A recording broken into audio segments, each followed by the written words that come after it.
3 jours pour se reconnecter à soi-même, retraite spirituelle et santé mentale. Pourquoi aller à une retraite quand on ressent le besoin de prendre du recul, de se concentrer sur soi et afin de trouver des réponses dans le silence, alors la retraite est une bonne idée. Et quand Inès, l'une de mes abonnées, m'en a parlé, j'ai bondi sur l'occasion et j'étais prête à faire 7 heures de route pour me retrouver à Banneux en Belgique. Donc, je vous emmène avec moi pendant tout ce trajet.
Premier jour, nous sommes arrivés à la retraite à 21 mois.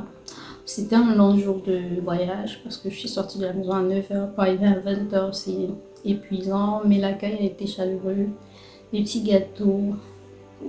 Et puis le repas du soir aussi a été bon. Ensuite, nous sommes allés au chant et à la prière, qui a été un moment pour moi très intense parce que j'ai vraiment ressenti des réponses, j'ai ressenti l'apaisement. J'ai ressenti de l'amour de Dieu.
Je suis actuellement là.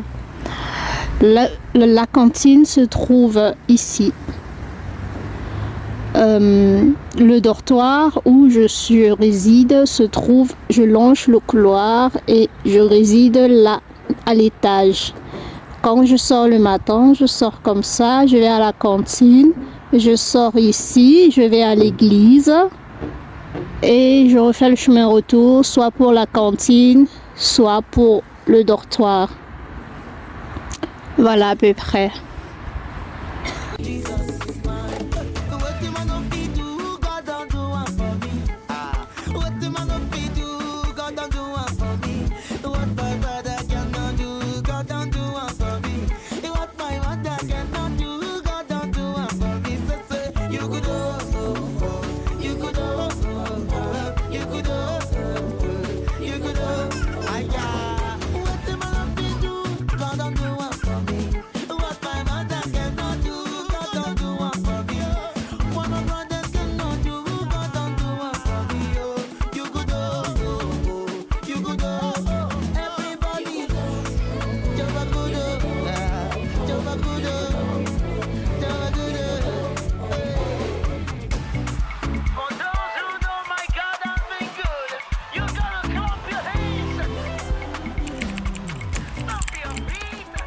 Et le deuxième jour a été un jour un tout petit peu ennuyeux spirituellement pour moi et organisationnellement parlant, j'étais embrouillée. J'aime les structures, j'aime les choses très bien structurées parce que ça me permet d'être moins... ça permet à mon cerveau d'avoir un peu plus de calme, de sérénité et je trouve que ça n'y a pas contribué et moi également, personnellement, j'ai souffert de maux de tête, donc je suis allée me coucher, je me suis endormie, j'ai oublié le repas de midi, j'ai loupé le repas de midi et donc j'étais pas de bonne humeur, j'ai fait des balades dans la nature, j'ai filmé le paysage, j'espère qu'il vous a plu.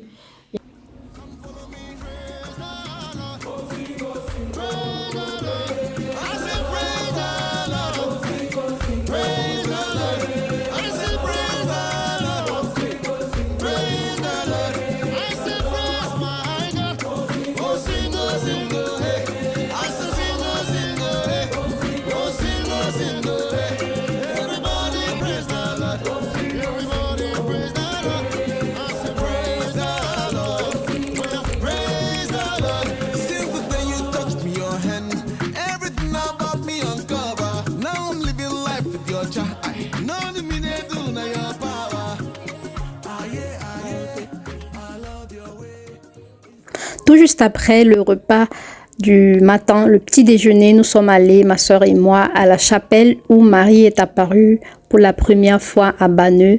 Elle est apparue 8 fois de suite et c'est pour ça qu'on l'appelle la chapelle des apparitions.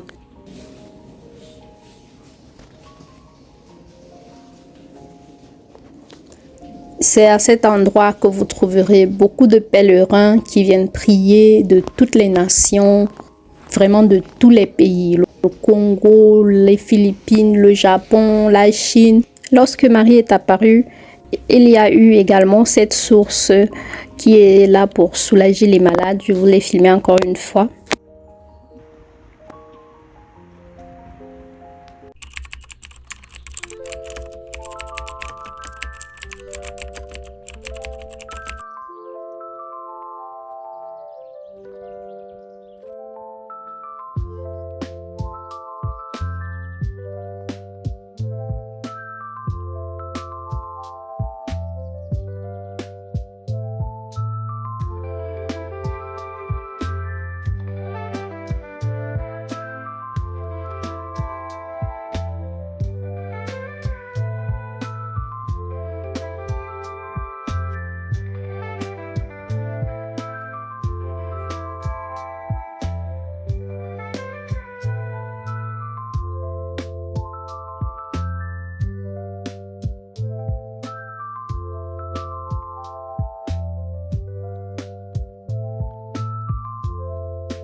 je sais pas.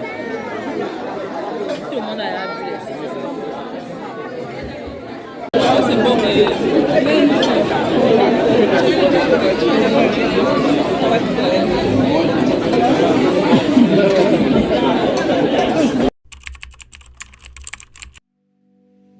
C'est le jour de retour.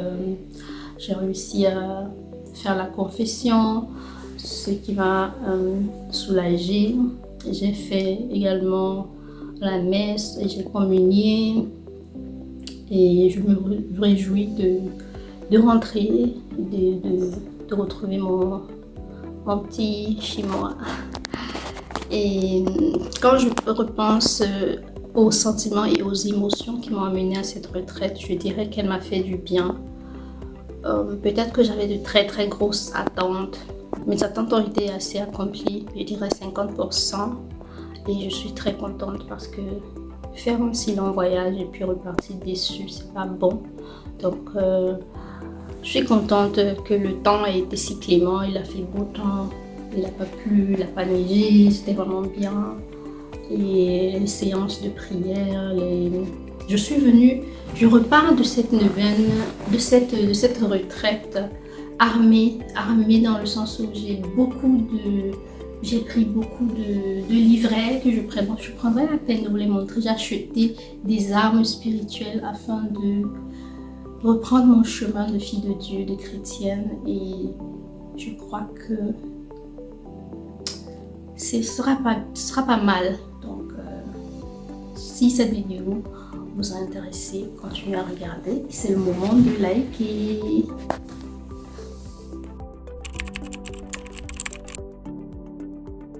Bonjour. Bonjour. Est-ce que tu peux répondre à mes abonnés en leur disant pourquoi tu es venu à la retraite? Yes. Donc, on t'écoute. Je suis venue à la retraite parce que j'avais besoin d'un moment un peu seul, retiré de mon quotidien d'habitude, et j'avais vraiment besoin de moment de préparation pour le carême qui commence bientôt. Merci. Tu es très jolie. Merci. Et quel a été ton ressenti le premier jour? Le premier jour était bien, le voyage s'est très bien passé, on a été très bien accueillis avec des petits snacks, on a mangé, on a grignoté un peu et puis on a eu le repas du soir, un poisson délicieux et vraiment c'était cool, les moments d'enseignement étaient super, on a beaucoup prié, beaucoup chanté, c'était vraiment top. Et qu'est-ce qui t'a plu le deuxième jour? Qu'est-ce qui t'a marqué le deuxième jour? La nourriture était très bonne. Vraiment, la cuisine était mienne, comme on dit au Cameroun. C'était vraiment rien à dire, 10 et 10. Chaude, il y avait la soupe chaude, très bien faite, les pommes très bien cuites, la viande très bien cuite. Donc, j'ai mangé à ma faim. Et quel était ton ressenti du troisième jour aujourd'hui? Aujourd'hui, je me sens toujours aussi bien et je sens en fait que mes prières ont été entendues par Dieu et je rentre vraiment avec l'esprit de joie et je suis plutôt très satisfaite.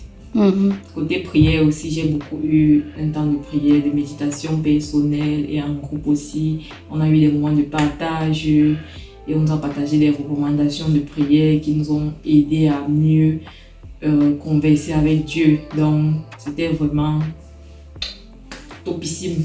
D'accord, merci. Est-ce que tu as un petit message pour mes abonnés? Oui, je recommanderais à tous tes abonnés de prendre un moment comme ça, même si c'est pas avec des gens, même si c'est en solo trip. C'est très important de faire cela parce que ça permet à tout un chacun de se reconnecter à sa foi et découvrir un nouveau paysage même, parce qu'on a découvert un très beau paysage ici, une très belle chapelle et c'est vraiment bien de sortir un peu de son quotidien, s'éloigner des bruits, aller un peu dans la nature et en gros, je recommanderais à tous tes abonnés, même si c'est pas pour des raisons spirituelles, mais c'est important de faire le point sur soi-même, se poser les vraies questions si voilà, on est en train d'aller où on s'est dit qu'on va aller, parce que au début d'année, on a tous des objectifs, Mais le mois de février est déjà fini. Maintenant, il est temps que chacun essaie de se poser la question. Bon, le mois de février est fini. Est-ce que je suis en train de faire ce que j'ai dit que je vais faire? C'est tout. Merci beaucoup. Bye. D'abord, je commence par féliciter.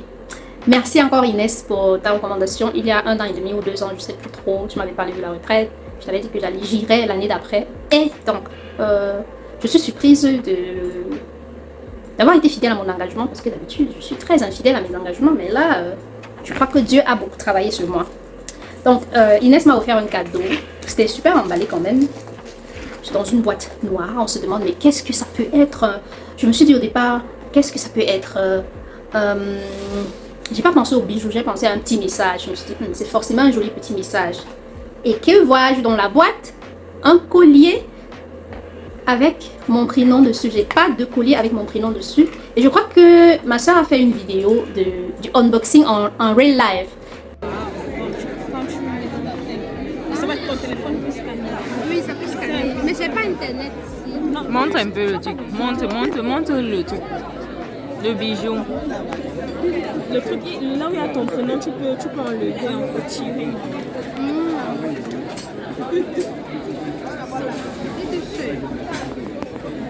C'est beau, ouais. Un bon souvenir de Neuven, de retraite. Et voilà, c'est comme une clé, c'est comme un message caché. Et il y a un QR code qui a une signification. Et merci Inès, ça me fait énormément plaisir. Tu connais la signification du message, je connais la signification du message, je suis extrêmement touchée par cela. Et ça me fait énormément plaisir. Donc ça c'était le premier cadeau que j'ai reçu. Je voulais vous en parler d'abord parce que c'était trop chic, tu vois un peu. Ensuite, à la retraite spirituelle, nous avons également reçu des messages, des cadeaux. Et le tout premier cadeau, surprise même en général, pour moi, c'était ce message-ci qui dit: il faut nous souvenir quand nous nommons Dieu notre Père, que nous devons nous comporter en fils de Dieu. C'est un message de Saint Cyprien. Franchement, j'ai adoré ça, ce message. Il m'a beaucoup parlé. Et je suis très très positivement surprise par ce joli petit message qui correspond bien à ma petite situation. Alors, nous avons également reçu chaque jour des petites recommandations. Donc, pas besoin de prendre des notes. Ils se sont occupés de nous préfabriquer des notices. Comme quoi, c'était vraiment super cool. Donc, la première recommandation, nous l'avons reçue le vendredi. Après avoir mangé, nous sommes allés au culte. Pendant le culte, les chants, la messe, tout ça, nous avons reçu la première recommandation qui m'a personnellement énormément touchée, qui a pour titre recommandation sur Dieu pardonne toujours, ne te décourage pas. Franchement, il y a Dieu derrière ce message. C'est un message que tu es censé lire et c'est avec un petit canevas. Le petit canevas, par exemple, je ne vais pas vous le lire, hein, ça ne vous sert à rien. C'est entre nous, les personnes qui sont allées à la retraite. Et je ne pense pas que tous mes abonnés sont chrétiens et encore plus catholiques. Donc, je vais vous épargner les détails. Je vous respecte. Merci pour ceux qui sont païens et qui sont quand même abonnés à ma chaîne et qui en ce moment sont en train de regarder la vidéo. Je vous respecte aussi. Donc, les 3 messages, voilà, j'ai beaucoup apprécié. Ensuite, il y a eu le 3e jour, le 2e jour ou le 3e? Le 2e jour, la confession. Et la confession, franchement, moi, ça faisait particulièrement... je suis en Allemagne depuis 14 années. Ça fait 14 ans que je ne me suis pas confessée. Donc, je me suis confessée pour la toute première fois. J'avais complètement oublié comment est-ce que la confession se passe. Et ils nous avaient fait un petit canevas, un guide pour bien se confesser. Franchement, un tout petit guide comme ça. Il y avait 3, 4, 5 prêtres, je ne sais plus. Il y avait pas mal de prêtres pour la confession. Bon, et c'était vraiment bien. En dehors du petit guide pour la confession, il y avait une belle liste. Vraiment, c'est franchement écrit super bien. La liste est vraiment exhaustive. Franchement, je vais vous lire juste les grands points. Examen de conscience, par exemple, ta vie avec Dieu, ta vie de prière, ta vie avec les autres, c'est-à-dire ta vie avec ta famille, avec tes autres, les prochains. Ensuite, ta vie personnelle et les 7 péchés capitaux qui sont l'orgueil, la chicheté, l'impureté, la colère, la gourmandise, la jalousie et la paresse. Il y avait vraiment listé point par point. Est-ce que tu crois en Dieu? Est-ce que tu as confiance en Dieu? Est-ce que tu consultes régulièrement les marabouts? Franchement, c'est vraiment listé. Donc, je vous épargne les détails parce que je pense qu'il n'y a pas... Bref, je vous ai déjà donné l'argument pourquoi je vous épargne les détails. Ensuite, ils nous ont offert ce petit... des références bibliques qui sont censées nous aider pour résister à la tentation d'impureté. Bon, petit too much info dans ma vie. Depuis le mois de janvier 2025, je pratique la chasteté. Donc, la tentation d'impureté depuis le mois de janvier 2025, je la subis. Et pour moi, ce petit message était un peu subliminal, genre, ma petite, je te surveille. So, j'ai aimé. Le dernier truc que j'ai pris, c'est pas un cadeau, je l'ai acheté. C'est un livre de Henri Bayemi. Affectueusement, les gens l'appellent Papa Henri. C'est celui qui a créé cette retraite Parole de Dieu. Depuis le Cameroun, il a voyagé pour venir en Belgique. Et il avait ce livre que j'ai acheté. Je n'ai aucune idée de quoi il s'agit, mais je vais vous lire, tant que vous ayez une idée de quoi il s'agit dans le livre L'art d'aimer. Les hommes et les femmes posent souvent des conditions pour aimer. Si tu m'aimes, fais ceci. Dieu, lui, ne pose aucune condition pour t'aimer. Il t'aime comme tu es. Ne fais pas semblant d'être différent. Il ne te demande pas de lui sacrifier quelque chose avant de commencer à t'aimer. Il t'aime comme tu es maintenant, quel que soit ce que tu as fait avant. C'est peut-être difficile de le croire parce que tu es habitué à ce que les gens t'aiment quand tu es aimable et lorsque tu fais ce qu'ils veulent. Ils te rejettent et te haïssent quand tu ne leur obéis pas. Cette phrase me touche bien. Dieu, lui, nous a aimés quand nous étions encore pécheurs. Parfois, quand tu poses un acte et les autres te jugent et te condamnent. Ils ne comprennent pas les circonstances qui t'ont poussé à agir comme tu l'as fait. Indeed. Dieu, lui, te comprend. Il ne t'aime pas parce que tu es bon, juste saint. Il t'aime parce que lui est bon et saint. Ça résonne. Je voudrais indiquer que cet ouvrage est un bon outil d'évangélisation qui permettra au lecteur de rencontrer le Christ, de cheminer avec lui et de recentrer sa vie sur l'amour. C'est la raison pour laquelle je le recommande vivement à votre lecture. Donc, je l'ai pris. Alors, si quelqu'un qui me connaît, qui est en Allemagne, aimerait lire ce livre, je l'emprunterai volontiers. Signalez-vous, faites-moi signe, je vous l'emprunterai volontiers. Moi, je ne le lirai pas jusqu'à ce que j'ai composé. Voilà, je partage volontiers. Et c'est pas terminé, hein. Et j'ai beaucoup de choses à partager. J'ai acheté ceci pour ma petite nièce. C'est le livre La merveilleuse histoire de la Vierge à Baneu. Ma petite cousine, ma nièce en fait, elle adore les livres, elle fait blablabla, elle ne comprend rien, elle regarde les images, elle interprète et c'est un livre qui a beaucoup d'images. Tu vois, il y a des images comme ça, il y a des images. Je vais lui lire l'histoire de l'apparition de Marie à Baneu et j'espère qu'elle va aimer. J'ai pris également des livrets de prière. J'ai pris des mots pour prier. Quand tu veux prier et les mots te manquent, tu as juste besoin de ce mot-là qui va créer le déclic spirituel. Parfois, à ce moment-là, tu veux prier, mais tu n'as pas les mots. Tu n'es pas vraiment, ton esprit n'est pas encore bien élevé. Tu n'es pas en connexion directe. Tu as besoin d'avoir des mots. Et donc, j'ai pris un petit livret. Je l'ai sincèrement pas encore feuilleté, mais j'y crois. Je crois que c'est puissant et j'ai confiance. J'ai également pris le rosaire biblique. À l'intérieur, il y a les mystères du chapelet, du rosaire, les mystères glorieux, joyeux, lumineux, douloureux. Donc, entre les catholiques qui aiment prier et qui aiment prier avec Marie, vous allez vous retrouver dans ce que je dis. Ensuite, j'ai pris encore un autre livret de prière. Je crois que ce livret coûtait 2 €, 3 €. Pareil pour celui-ci, 2 ou 3 €. Et celui-ci, lui, coûtait 10 €, entre 5 €. Je sais plus exactement le prix. De quoi il s'agit? D'une prière rédigée en fait en l'an 1933. Je ne l'ai pas encore faite. J'ai hâte. Et le dernier livret que j'ai acheté, celui-ci, je crois qu'il coûtait 1 euro ou 2 euros, je ne sais plus exactement le prix, mais il n'est pas cher. Je l'ai pris, il s'appelle le chemin de croix. Donc le chemin de croix, si tu veux faire le chemin de croix sans avoir à aller sur internet, sans avoir à lire avec des petites images aussi qui te permettent de rentrer dans le contexte. Voilà, je crois que c'est tout, hein.